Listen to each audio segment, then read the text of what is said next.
With San Francisco entering training camp, today they placed their second-year wide receiver Ricky Pearsall on the physically unable to perform list alongside Brandon Ayuk. On top of that, Juwan Jennings recently requested a new contract or trade if not given one, so he could also potentially sit out training camp. Meaning San Francisco's wide receiver 1 to enter the season is Jordan Watkins, their 4th round selection who brings a speed element to Kyle Shanahan's offense and already has been one of their more impressive pieces this offseason. So in this video, I want to dive a little bit more deeply into the budding star that is Jordan Watkins, go over his strengths, his weaknesses, as well as what we can expect for him headed into his rookie season. Initially starting out, one of the biggest surprises to me on Watkins' film is his rare mixture of speed and aggression from a player.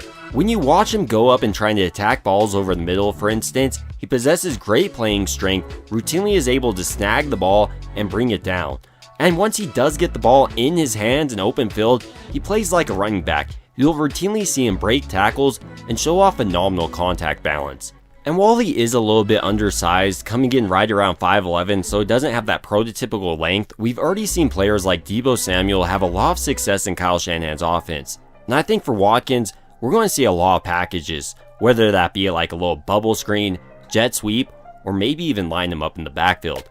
I think he's a true offensive weapon. Another major strength of Watkins' game directly tied to his play strength is how unfazed he is by a defensive back's contact throughout his route. Early on, for instance, rarely will you see him actually be rerouted by press coverage because of his body frame and just that strength I was alluding to, and then later, when they are tight throws, you'll see him routinely snag it away from a defensive back because he is so powerful. Maybe more impressive than Watkins' playing strength though is the athleticism he possesses, and not even just his athleticism, but his understanding of how to use it. In double moves, for instance, routinely you'll see him stop on a dime, then he waits until the defensive back comes up, gets sucked up inside his chest, and then at that point, he knows he has athleticism to beat him, and he does. He's also shown off so far this offseason for San Francisco, he's pretty refined for a wide receiver. He can do everything Kyle Shanahan wants right now, whether that be a little short route, an intermediate route, or go down the field and take the top off of a defense.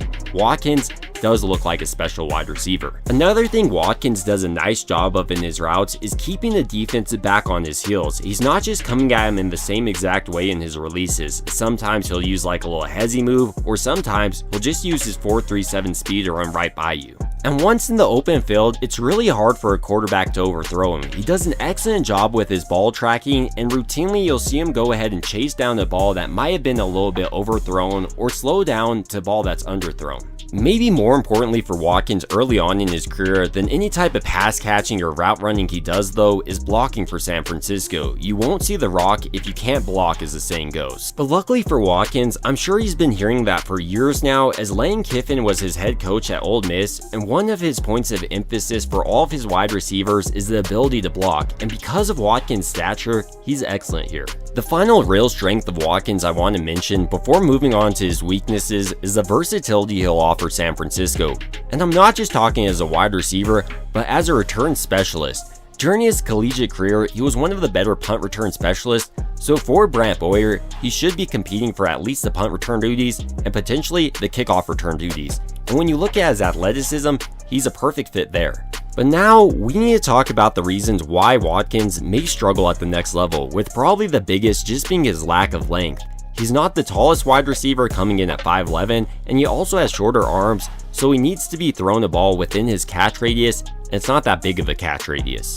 On top of that, like a lot of younger wide receivers, Watkins can continue to refine his game by improving his route tree as well as his route running. While he's decent for a collegiate athlete, I think if he does a better job getting in and out of his breaks, this should improve his separation he's able to create at the next level. Watkins also could do a better job of just catching with his hands more frequently. Sometimes he will be a body catcher, but overall, with Watkins entering San Francisco, I think he has the potential to be a true breakout player this year. Because when you look at him as a player, not only is he the perfect replacement for Deebo Samuel, a player who played a vital role in Kyle Shanahan's offense, he also has a ton of opportunities ahead of him. With essentially San Francisco's first 3 wide receivers sitting out, right now there's not many other players ahead of him on the depth chart, And I also love how this gives Isaiah Nayer, their other rookie, more opportunities as well. But ultimately, these are just some of my thoughts with Jordan Watkins now being San Francisco's wide receiver 1, presumably entering this training camp period, with Ricky Pearsall going on the physically unable to perform list. But now I'd like to hear your thoughts about this situation and who you think is going to step up for San Francisco at wide receiver 1. Do you think Jauan Jennings is just going to go out there and compete regardless of his want for a new contract? Or do you think they're going to have to rely on a rookie like I do? It would also mean a ton if you did enjoy this video, if you could go ahead and like and subscribe, and as always, I hope you guys have a great rest of your day.